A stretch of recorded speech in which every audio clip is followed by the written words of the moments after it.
good morning, my beautiful listeners, and welcome to another episode of How Did You Show? Today, I'm coming to you with a very special guest, someone who is inspiring many people on many different levels, someone who for many doesn't even need introductions. She made absolutely massive success in a very short period of time, as well as being a mother of 3 beautiful children and 2 lovely puppies. She's also a fellow podcaster, and her podcast attracted some phenomenal guests. Property investor, one and only, Ellie McKay. Hi, Ellie, and welcome on the show. Hi, thank you for having me. So happy you said yes. Thank you so much for coming on the show. It's a really, real honor to have you today here. Oh, I really appreciate that. My pleasure. Super excited. So, Ellie, as I said, there's loads and loads of people know who you are. You don't need an introduction for many. But for those who don't know who Ellie is, can you tell us a little bit more about who is Ellie McKay? Who is Ellie McKay? Wow, yeah.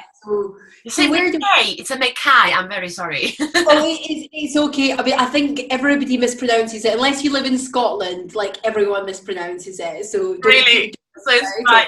Ellie McKay today. No, it's absolutely fine. Yeah, what a lot of people don't actually realise is my husband Mark and I, we actually started investing in property back in 2006. We were very young and full of the entrepreneurial spirit. And this is an absolutely true story, Linka. We actually sat there. I say we, it was Mark. I blame Mark entirely for this disaster. There's no accountability on my part whatsoever here. But we did the proverbial, we sat and Googled get rich quick.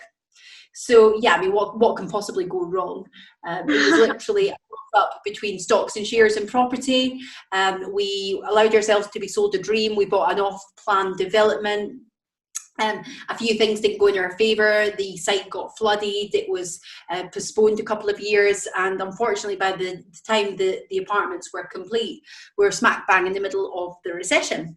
So a property that we'd purchased for 125 grand, which for a young couple in their early 20s was quite a lot of money, it was due to, it was forecast to be worth around 195.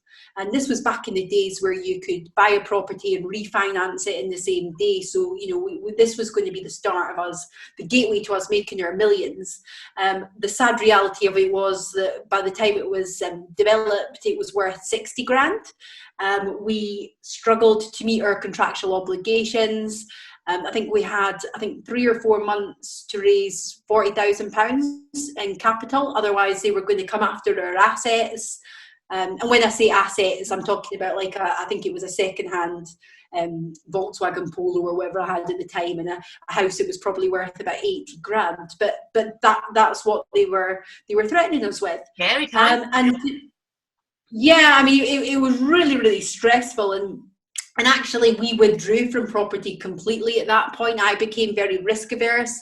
And my husband went to then grow his electrical business, which was the start of the combined group of companies was born. But for my part, I just wanted to retreat to the comfort and security of a 9-to-5. I wanted to know when I was getting paid. I wanted to know how much I was getting paid. I became super risk averse. And if I'm being perfectly honest, the whole experience had a very detrimental effect on my mental health. I had what I suppose you could class as a bit of a breakdown. I was signed off work with depression and anxiety at the time. It became very difficult to function. So yeah, it was a baptism of fire. Wow. What a background story, especially for those who don't know, because when you're seeing what you're achieving now, isn't that amazing how it's not the journey is not always easy. The beginning, especially the beginning is not always easy. And as everybody has so many different backgrounds and so many different stories to come with. So in 2006, did you already have your children as well? How old are your children? No, so by the time the development was finished, it was 2010. Our eldest Sienna was born in 2012. So that was your experience prior to having children. Yeah, exactly. And I mentioned my husband had went on to go and build our electrical business, and we'd had quite a lot of success actually with that alongside our other business partner. But then and the road to success is never a straight path. And I like to share the highs as well as the lows, and that's in present tense as well, because I will never come at something as okay, I'm talking with a relative amount of authority now on property because of the success we've had, but we still have these challenges. And I think it's fair to, I think once you've got a bit of a public profile or a following, it's hugely important to me to represent a accurate reality as opposed to the rainbows and unicorns that we sometimes see on social media. So yeah, in 2016 we were in the cusp of bankruptcy with our business. A national contractor went under, owing us a significant amount of money. We had 18 staff at the time working for us. We took out a bank loan to pay them. We knew that we weren't going to get paid at that point, and that decision could potentially fold our business. We hung on in there with a thread. And that the reason I share that with the listeners, because although it's not property specific, it was a bit of a light bulb moment in terms of the trajectory that we are now on. Because my husband he's an electrician by trade, and we had a very serious conversation about whether he just goes back to earning 60-70 grand a year as a sole trader. He's always been able to command a quite a good salary within the realms of what tradespeople can achieve, but without any of the hassle, without any of the headache, because we were still saddled with a lot of debt. We've only just cleared all of that debt from that business, because the debt just kept on coming. And we sat there and we redefined what success looked like to us.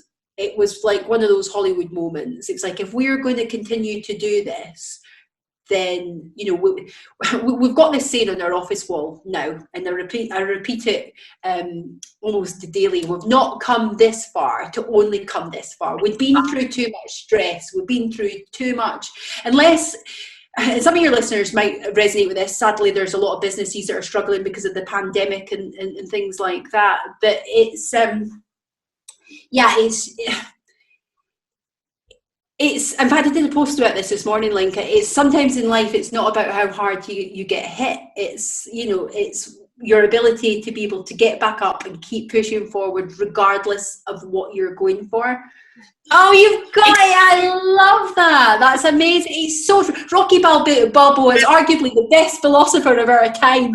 Forget your Gandhis and your Martin Luther Kings. This man knew his shit, because this is business, this is life, this is challenges, it's curveball after curveball. And I know that we'll probably get into the strategy and how we've raised the finance and things like that, and that's absolutely cool. But for me, this whole stuff around the mindset is just super, super important. So we had this defining moment in 2016. We thought we've not been through the pain, and like I was just saying there's a lot of people out there that are struggling at the moment, and unless you've went through something like that, where you're responding to emails at 2 a.m, you're waking up with heart palpitations, you're worried about your family home getting taken off you don't know how you're going to be able to meet your minimal financial obligations.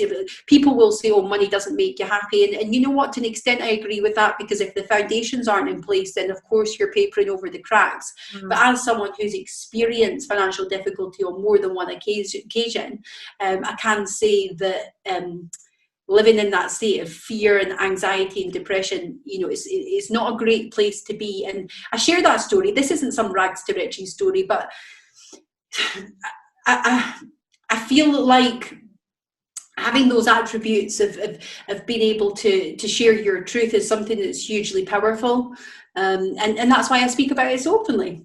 It's so beautiful that you do as well, Ellie, because these are the stories which shows people who are about to give up, and loads of people do give up after a first difficult situation, or after second difficult situation. They go like, no, I can't do this anymore.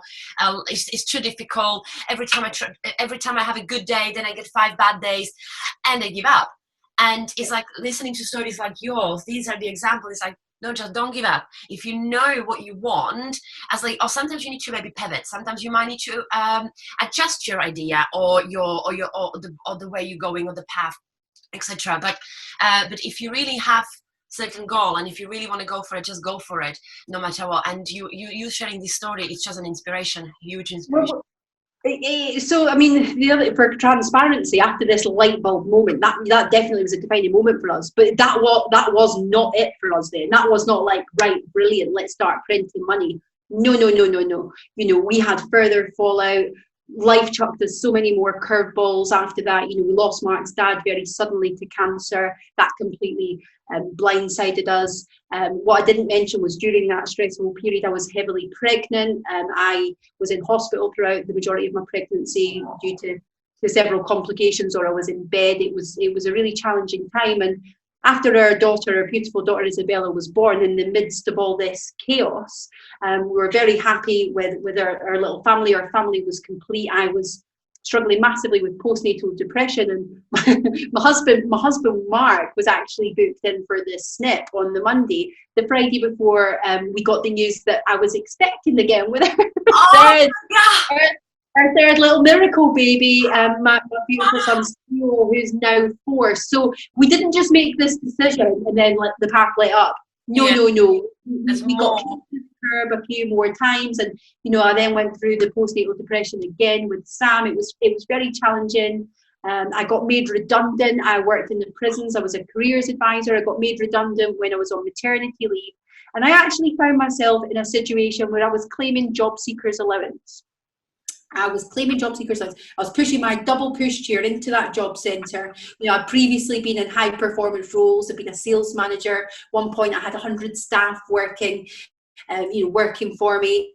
And then I found myself in a really shameful situation where I was going cap in hand to receive my benefits. And I share that. That's my truth. And that was just over 3 years ago. We've now got 3 successful businesses. I've got a podcast that's attracted some of the best speakers in the world. We've raised millions of pounds in private investment, and we've got our personal property portfolio, which is worth over £3 million. And that was from a standing start. I used that redundancy money, that £7,000 that I got from a previous employer, and I invested every last penny of that into my property education. And that was the catalyst for change for us. Wow, what a story! And even now, you said it. So you were made redundant. You were on the benefits, and you had the last money you had. You put on education. That shows as well how important it is to educate yourself.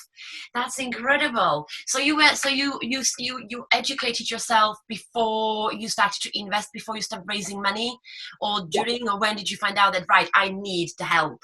I need to educate myself. Well, I mean, to be honest with you, it was all very law of attraction how it came about. I had no intentions of getting into property. I had, because of the nature of my back-to-back pregnancies, I'd actually been out of employment for quite a long time before the point of being made redundant. And to be honest with you, it was, the cogs were going. I knew I was capable of more. I mentioned I'd been in high-performance jobs. That was many, many moons prior. But I always had this... even though I had no self-confidence, I had very little self-worth, I was struggling with anxiety and depression, and sometimes it was a case of actually having panic attacks before I left my house. I also had, deep down, I knew I had some sort of inner grit. I knew that I was capable of more. I knew that I was destined for great things should I be willing to kind of work on myself. Right. I didn't really know, this is quite ironic because I'm a level 6 careers advisor, but I didn't see any transferable skills in myself. I didn't want to go back to working in the sales environment. I didn't particularly want to be an employee anymore because I was sick of taking orders from people that quite frankly were incompetent. I was sick of being a cog in a... Make you redundant anytime they want. Yeah, I just, I knew I was capable of more than that, but I didn't know how that was going to fit. I thought, well, can I slot into the electrical business? Is there something I could do there?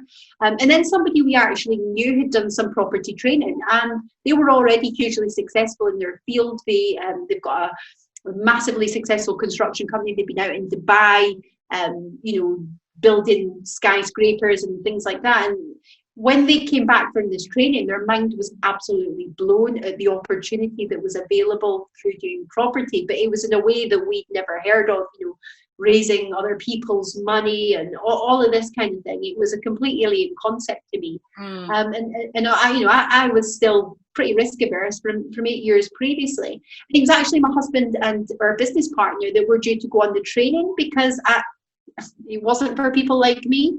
And actually, I was watching a Facebook video of one of the guys that does the training, and it was a lot of talk on the mindset and talking about Tony Robbins. If something's humanly possible, then it's within your reach. And it kind of, because I've been into personal development many years before, but as my life started to nosedive, I disassociated myself from that world. I just thought it was a load of woo-woo, happy-clappy American bollocks, if I could be quite frank. It wasn't for people like me. It was a load of bullshit. And then starting to get back into this world of realising that actually I'm the captain of my own ship.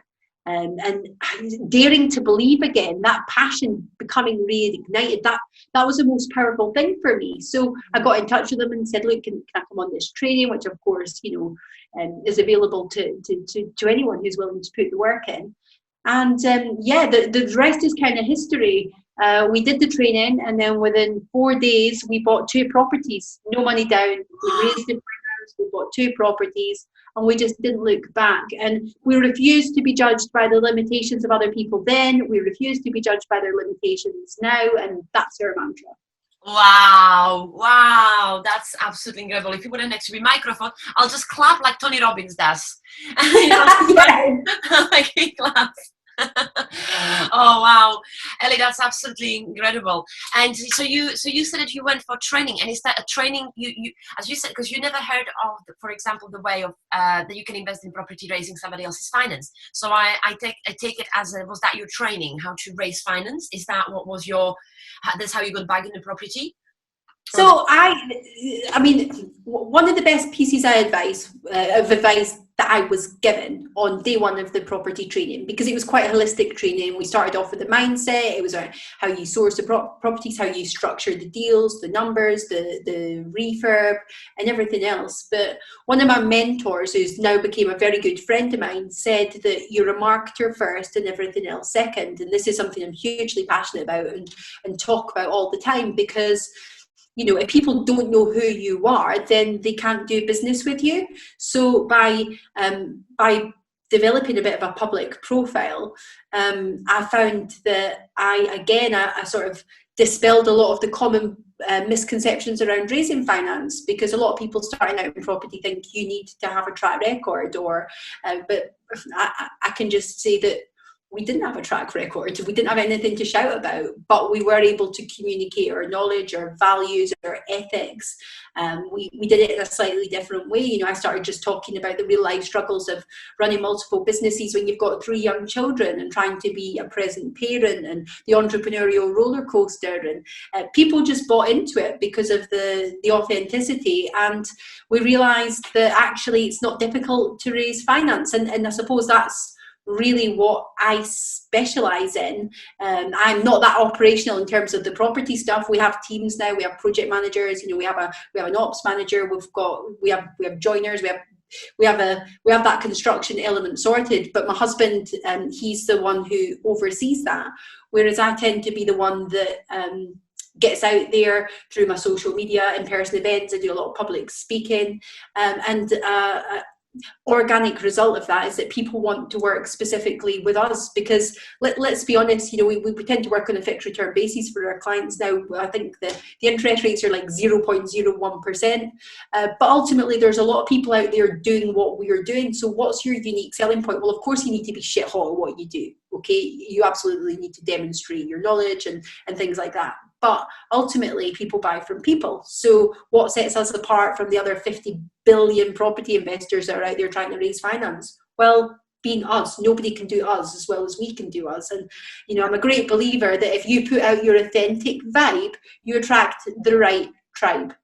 Absolutely. I love that, Ellie. And as you said, just staying yourself is the most important thing. And as you just what's the English expression? Nailed it on. You nailed it on the nail. Nailed it on the head. On that, when you said that the property is about people and people buy from people, and if you are not real, if you don't show the world who you are, how people can say I want to work with you if they don't really know you? So yeah, it's very, very important, and to create that a personal brand, isn't it? It's the personal brand really you're creating. So it's like, so you and your husband, it's a mark, isn't it? You are a team, but you are the face of a company. So you are mainly the person who is doing the social media, etc., isn't it? Because I don't really see Mark that often. Well, he's too busy. He likes his spreadsheets, he likes his data, he likes to oversee, what's going on site and coordinate the other different elements of the business. And he's the one who deals with the architects and the QSEs and all of that side of things. Yeah. So he's more than happy for me to do that. And it's quite interesting because I used to kind of shy away from that in the early days because I perhaps didn't, if I'm being honest, I didn't recognize the value that I was bringing to the business. There's still a lot of snobbery around building a brand and things like that, and a lot of people, and I've been challenged on this, it's like Mark does the real work. It's like, well, there wouldn't really be, the reality is there wouldn't be any real work if I wasn't out there raising millions of pounds in private investment. There would be no operations to coordinate. Absolutely, that's the thing, isn't it? That it's really easy for some to see, you see that, and it's like, hold on, what are you doing? It's like, I'm the one who actually brings the millions to run these projects. Yeah, so you're a really good team then, and if you both doing whatever you like, which each of you is good at, and what makes you happy, and what genuinely you're excited to do. Like, for example, you speaking with people, raising the money, he's there with his spreadsheets. Happy days. That's exactly how right team should be. Because if you have a team where everybody doing the same thing, who's going to do the rest? So that's really good. So you created a profile on the social media. Is that have you been doing that yourself from the beginning, or did you have the help, like a VAs or PAs, or because it can be overwhelming. Social media, you have different platforms, you have children. So how did you balance all that, or when did you start outsourcing that sort of help? So I don't outsource it. We do have a marketing department now, but the content I put out there is myself. Yes, so I've got people that help with the video editing and putting the frames and things like that together. But a little bit of advice I give people. So social media is not comfortable for a lot of people. That was the same for me, and again, this is one of the reasons why I shared at the start about the anxiety and depression and the low self-confidence, because I've got quite a reasonable size social media following now, and I'm getting opportunities to speak on stage with the likes of Ed Milet and things like that. Like, it's absolutely how insane how far it's come within such a short space of time. But it was only 3 years ago I was spending best part of a day up, like, taking takes for a 90-second video for LinkedIn. I was doing take after take after take after take. But I think it was, people treat social media as an inconvenience or a bolt-on to the real work. But then they come to me and they're like, I want to replicate the results that you've got. And it's like, okay, well, I treated social media as a job. I gave it the respect it deserves. And back in the early days, I put a lot more attention on it to build that brand. I was posting 2 and 3 times a day, whereas now, I tend to post a little bit. I tried to post more when I'm inspired. But at the start, if you want to dominate people's headspace, you've got to be quite prolific, and you have to get comfortable with being uncomfortable. And so many people just want the quick step solution. Well, we've done all that, right? Okay, I've got a marketing team. We've done the content planner. We've tried scheduling the posts. We've tried to have a bit of a structure. Like, okay, so on Monday I'll put a personal brand photo out. I'll put some written copy with that. Tuesday we'll post a project update. Wednesday we'll do a motivational quote. Thursday we'll do this, and I know that works for a lot of people, and there's some people that are actually a lot more successful than me that advocate that.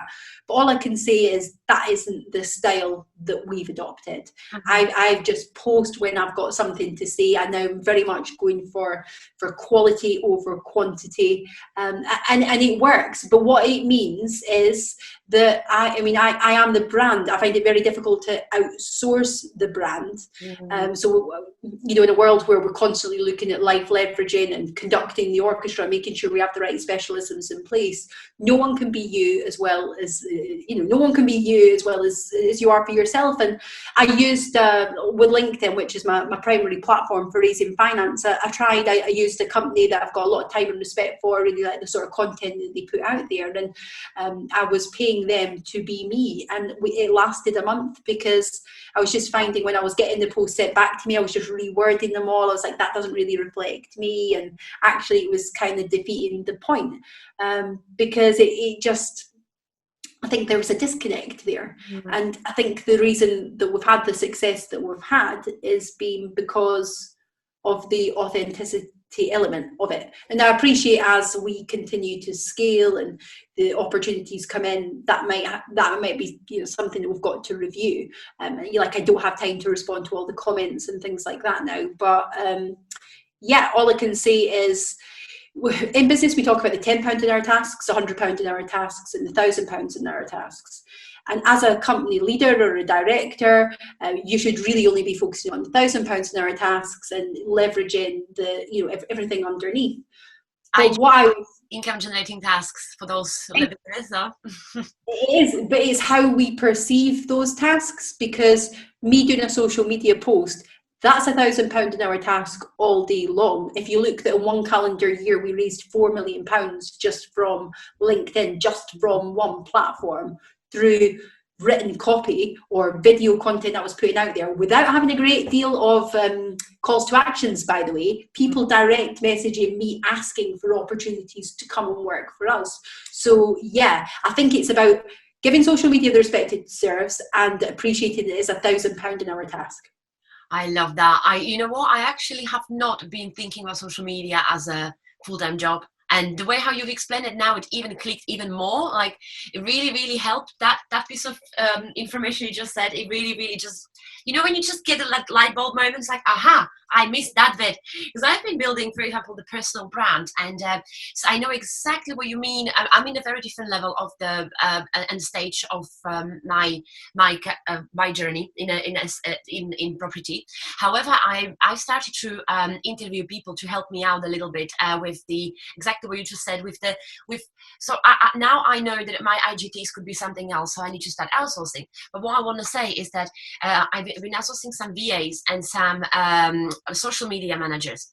And everybody asked me if I want them to write me content. And I said no.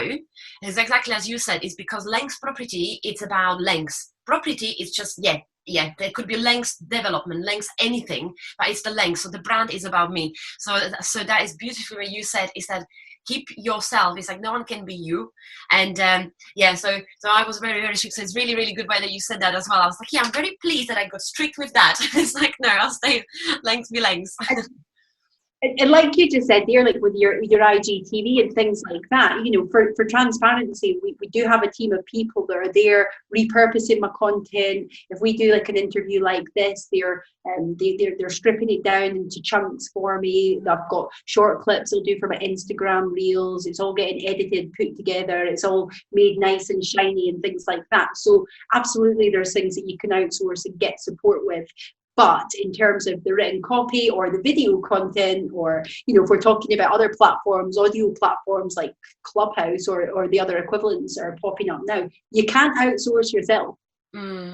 And it takes, and these sort of things is individually it takes 5 minutes, 2 minutes, 5 minutes, 2 minutes, 10 minutes. But then when you add them together, this is when you lose a day. And exactly what you just said. Now, if you know that you, by making a really good post, you can attract investors, why would you keep losing that time, 5, 10 minutes all week long on the tiny things, if you can make more money by doing something else? Brilliant. You got a very, very very strong mindset as well, Ellie. You worked on your mindset as well as everything else. So because I believe as well, so when you're building a business or brand, mindset is also as important, isn't it? It starts actually there. So have you been reading any books, or what is it, what helped you to, because I know that you love reading, you love following people, you're getting educated. What is it what is it that started? Don't know if you do you know what I'm trying to ask?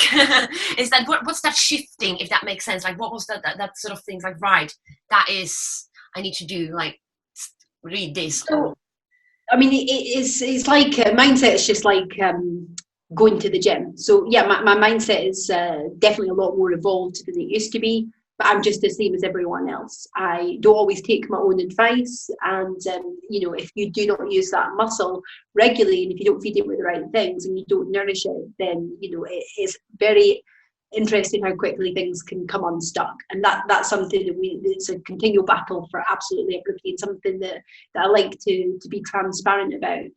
But I mentioned that 3 years ago it was a bit of a struggle sometimes even leaving the house.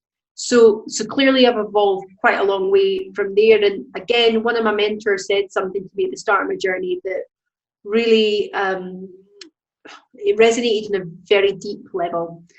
And it was a story that I talk about quite a lot. And it was a guy called Darren Hardy, who, not sure if he still is, but he was the editor of Success magazine. He wrote The Compound Effect and some other really amazing books. But he went to his mentor, a guy called Jim Rohn, and he said, Jim, he done 40 pages, this is a true story, a 40-page front and back list describing his perfect woman. Every attribute, every detail in terms of her culture, how she looked, how she presented herself, her mannerisms, everything in minute detail.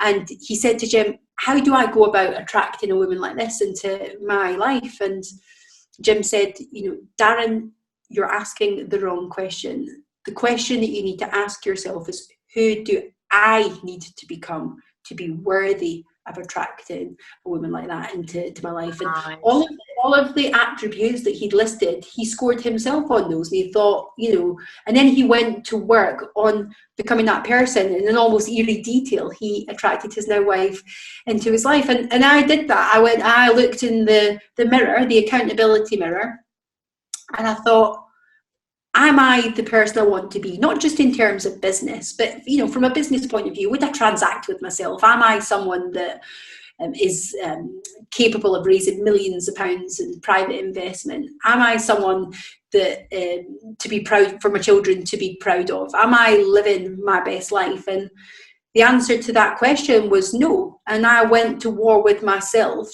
to become that person. And that's an ongoing challenge. But I think that, if you look at who I was 3 years ago, it's very, very different to the person I am now. If you look at the person I was 6 months ago, the landscape is very different. And actually doing these podcasts it's a great reminder sometimes to listen to a previous one. You think, bloody hell, look how much I've evolved, even within a very short space of time. But other books that really resonated with me, David Goggins, Can't Hurt Me. I'm very much about accountability. No one's coming to fucking save you. This is the reality. Nobody's fucking coming to save you. Tony Robbins ain't coming to save you. Gary Vaynerchuk's not coming to save you. No one's coming.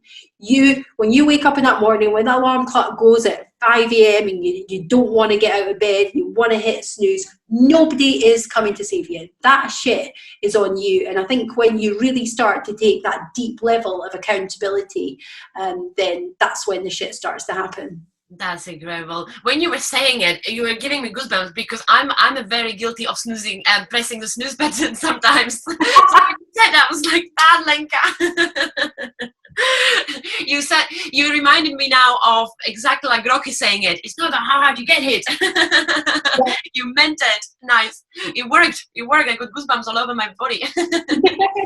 And you mentioned Jim Rohn, and it's a clever man, as he said as well, that don't wish it was easy, I wish you were better.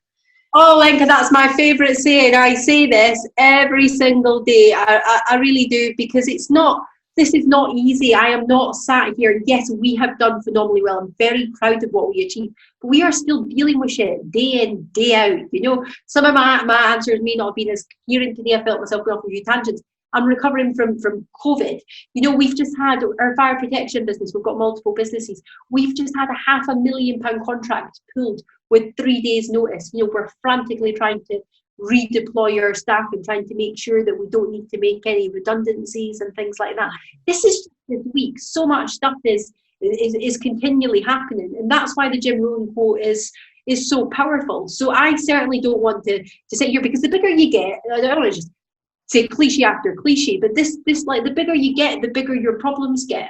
But when I look at the things that may have stressed me out 6 months ago, 12 months ago, 3 years ago, it's like, bloody hell, is that all I was worried about? You know? And as we learn and as we evolve, the challenges just get bigger, because we're continuing to grow, we're continuing to develop, we're continuing to push ourselves. And I'm a great believer, and it doesn't always feel like this when you're in the depths of despair. You know, we all have our low moments, but I truly believe that these obstacles, these challenges, should we be willing to accept them, they provide us an opportunity to grow. You know, this company that's withdrew our contract with 3 days notice, what are the learnings from that? How can we make sure that we're protected as a business so that situation never happens again? How can we make sure we're more ethically aligned when we're going into business with people?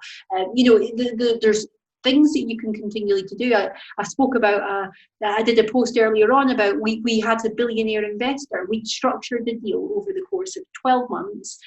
This one funding partner was literally going to fund 100% of our property projects, acquisitions, refurbs, being with solicitors, it'd be going back and forth. We'd really ironed out the nuts and bolts of this agreement. And then the Friday before Boris locked us down, they withdrew everything. They didn't even pick up the phone to tell us. We got an email. We had 10 properties going through at the time. We had no means of funding them at that point. But this is it. This is the whole thing. Don't wish it was easier. Wish you were better. These are the kind of challenges. What are the learnings from that? Well, how ridiculously stupid were we to put all our eggs in the one basket? That we will never leave ourselves in a situation where we're that vulnerable again. But you know what? I remember collapsing to my knees. I remember bursting into tears, and I said out loud, there was only me in the kitchen, and I said, how many times do I need to pick myself back up? And this is a testament to how far my mindsets have evolved, because within 2 to 3 minutes, I was back on my feet, and I said out loud, however many times it fucking takes. I picked up my phone, I started ringing around everyone. All these years of me speaking at networking events for free, talking about mindset mainly, not about raising finance, the amount of Zooms I've done helping people out without expectation, you know, the amount of goodwill I put out there. I was ringing around people, literally, this is no word of a lie. I was saying, billionaires backed out, we're looking for investment, do you want to back us? People were saying yes. Right, great, I'll be in touch. Next person, billionaires backed out, we're looking for finance, can you help? Absolutely, Ellie, what do you need from me? Phone down. Nice. Next one. I raised 500 grand within 20 minutes. Now, I could have raised a lot more, but we only needed 500 grand. So it was, it's turning the pain into power. And that's the key to business, to life. This isn't necessarily property specific, because like you say, these challenges are going to keep happening. There's things that are out of our control. We've got global pandemics. We've got things that blindside us. You can't prepare for every eventuality. Yeah, you can prepare for a recession. We thought we were preparing for a recession, not a global pandemic. Yeah. So yeah, I think it's being honest about the struggles. I think it's about taking the learnings from them. I think it's using these obstacles as an opportunity to grow, because a lot of people will get taken out of the game with that. It's not for the faint-hearted. You know, we're trying to do all that. Plus, we've got 3 young children, and this is just one of our businesses. We've got another 2 businesses. It's not easy. It's absolutely not easy. But we're starting to carve a life on our terms, and I think the more you start honing and finessing this, and the more you're more successful you become in terms of like the assets and money in the bank, and the more you can start building your team and leveraging things and taking pressure off yourself and buying back a bit of time, and the easier that becomes, and the more that the highs start to outweigh the lows. Because the reality is, as much as we talk about leveraging, at the start you're wearing all the hats. Nobody sets up a business and takes on like 20 staff, or multiple premises, or the things that we've kind of got going on just now. You're the one that's taking the calls, doing the viewings, trying to project manage the refurbs, speaking to the finance broker, speaking to the solicitors and everything. Not making coffees. Yeah. Wow, that's the thing, Ellie. It's like you said, the challenges will keep coming, and and exactly as you said, that as you grow, your problems will grow with you as well. I mean, with the business, and if you don't know how to handle the little stress, which seems very big when you're there, if you don't learn how to, if it's going to be much harder to cope with the future. Or also, people say with the success, if you don't know how to handle success, how are you going to handle with the issues? If you don't know how to handle the problems, how are you going to handle the success? Isn't it? It's just linked together, and it's like, as you naturally grow, you get more and more problems. And as you said, it when you had the moment when you feel really, really low again, and then you were like, hold on a second, no, I'll pick myself as many times as I need to. That was a huge moment probably for you, when you were like, oh wow, that changed so much, that maybe 3 years ago you would continue really low, when what a different mindset, isn't it? And this is where you grew, and it made you even stronger. And that was a beautiful moment. But when you said it again, I had the goosebumps. I'm having goosebumps pretty much the whole time when you. Honestly, I feel like something that I'm hugely passionate about is that your business can only grow at the same extent that you do, which is why I'm far more passionate talking about this kind of thing than I am about the nuts and bolts of property deals, because this isn't just the woo-woo happy clappy stuff, because I do need to emphasize the point. You've got to be bloody good at what you do. You've got to know your numbers. You've got to be good at building relationships with the right people. You've got to have access to developments and opportunities that other people don't have. You need to master your craft, whether that's the art of raising finance or whatever it may be. You have to be shit hot. You can't just go manifest all this shit and then not back it up. So I'm a great believer in the law of attraction and self-development, but that needs to be coupled with the law of action. And if you're not shit hot, then like I say, you're going to become unstuck very quickly. If your projects are constantly going, over time or over budget, or you've mucked up the numbers and your end market values are all out, and you're not repaying your investors back when you're meant to, that business model is never going to survive. With no amount of personal development is going to come and save you at that point. And as much as I'm a huge advocate, I listen to a lot of podcasts, I listen to a lot of books, I listen to industry specific content, and there's no replacement for doing fucking work. And I think I need to say that, because sometimes when I talk on social media and talk about a podcast, I do talk about all the fluffy stuff, but I tell you what, it's like the amount of work that we do to make sure that we've always got 15, 16 projects on the go at any given point. It's not for the faint-hearted. We are spinning a lot of plates. Sometimes we drop a few. And one thing I will say as well, actually, for your listeners, is be transparent about the failures. People really resonate with that, because it's not all rainbows and unicorns. And we had one of our HMOs last summer where we were in an unfortunate position. We had to sack the builders midway through. Now, we did not do that lightly, but we kept turning up on site. They just weren't there. They basically got awarded a big NHS contract, and they just left us. They were doing a few different projects for us at the same time, and they just weren't present. And we had crisis meeting after crisis meeting, and it got to the point where we were just getting so far behind, we had to bring it in-house. Now, that was a complete nightmare. We were open and honest with our investor, who's based over in Dubai, and we shared that on social media. We shared the reason we took the decision, the learnings from it, and what we were doing differently. But then we're also sharing with people how we resolved the problem, how we turned the project around, how we got it over the line. We turned it around so quickly, and we attracted more investors off the back of that video than any of our other video walkarounds. We got more inquiries with people, because people want to know that we were all aware that the shit can hit the fan. That can happen. People want to know how you're going to respond, how you're going to deal with it. Are you somebody that's going to crumble under the pressure, or are you going to step up and lead? So it's sharing the the mistakes, because there's always mistakes. You know, we take responsibility for everything. We hired that builder. That is on us. We take full ownership of every property. If we hire a project manager and they're crap, which has happened, by the way, not once, not twice, not 3 times, 4 times. Wow. You know, we take the learnings every single time. And you make sure that you're stepping up. And we share that so openly. Sometimes, arguably, I'm too open. But you know what? That's how I prefer to do business, because it's I love social media, but it can frustrate the hell out of me as well, because there's a lot of people creating a false reality out there. And you're in property, you know the challenges, you know that we continue to face on a daily basis. And yeah, we have had huge success. We have, you know, I'm very, very proud of what we're trying to achieve. Some of the developments now that we're appraising, you know, we're really scaling. We're looking at multi-million-pound developments. But that's, it's not for the faint-hearted. It's not easy. It's I mean, if you're not prepared to be pushed and pulled apart and go up and down, and when you feel like everything is perfect, and then something, if you're not, and then things gonna go wrong, if you're not prepared for that, the game is not for you. But it's absolutely incredible what you guys achieve in such a short period of time.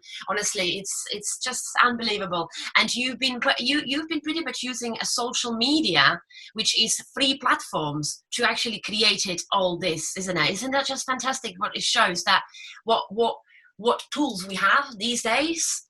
And it's just not everybody taking the right advantage of it or using it the right way. Like, for example, the social media, the way you used it, it's just incredible. So it's like, and it's they're free platforms, isn't it? It's just the way how you use it. So, I mean, people, like, this is why you've been very clever with your property name as well, Link's Property, because people follow individuals over companies, and that's been evidenced time and time again. If you look at Richard Branson, he has millions of followers, but Virgin only has a few 100,000. And that's exactly the same with Elon Musk. If you look at him, he's got millions and millions of followers. Tesla, a few 100,000.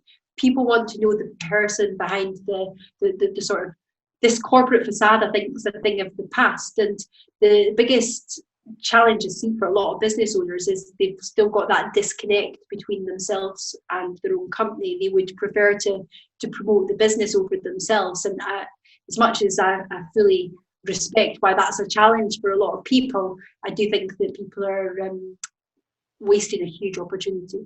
Absolutely. Yeah, I very much agree. It's showing yourself who you are. So if you want to do business with this company, that the company attracted you because of XYZ, because of what it's doing or producing, whatever, but the company, it's run by you.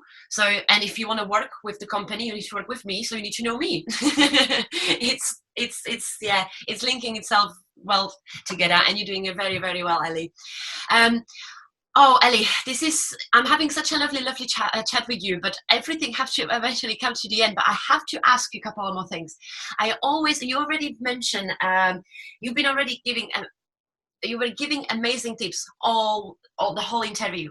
But I always ask at the end of the episode, what would be the top 3 tips from Ellie for anybody, especially who are starting out? Because this podcast, this show is created mainly for the beginners who are starting out and seeking for some inspiration and help.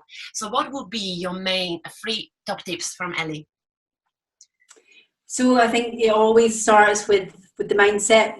Be very careful who your circle of influence is. Because I always like to get around people that are further down the path that I want to travel. Taking property advice from skint Auntie Sue down the pub, who's still banging on about Brexit and everything else, it's not necessarily going to be advantageous for you. So yeah, make sure that you're put in the right content, fuel your brain with educational podcasts, get around people that are further down the path you want to travel, and yeah, mentorship, training. I'm a huge advocate of that. That would definitely be my second tip. And also build your online presence. Let people know who you are. I said it earlier in the podcast, and it's probably the most powerful thing I can leave your listeners with. It's not what you know, it's not who you know, it's who knows you. Who knows you? It's who knows you. So be visible, be valuable, and be yourself. And so this is really, really, I love the one that you said as well, all of them. But when you said the one at the end and about who knows you, not many people say it these days yet. Usually people still say it's not about who you know, but who, what was the original one? It's not about what you know, but who you know. And even like my last podcast episode, my last guest was using this expression, and I finished it with, that it's about who knows you at the end. And it's like the new one, which is that it's really nice to hear that, because it's not many people still using that expression, so it's really lovely. Love your tips, of course, amazing. And Ellie, I also ask, you already mentioned as well some books, but this is one of those things I always ask as well. What would be a book from Ellie McKay to read for the listeners or listen to? What will be the book to go to? David Goggins, Can't Hurt Me. It's got to be. You also do like Tough Mudder. You love your sport. You go for runs as well. You are like COVID-19 got in the way of I was meant to be doing Tough Mudder last Saturday, so I'll be there next year with bells on. But again, like in terms of the fitness, I am not trying to profess to be some sort of fitness guru. Absolutely not. But what I will say is that this time last year, I was struggling to run a couple of miles.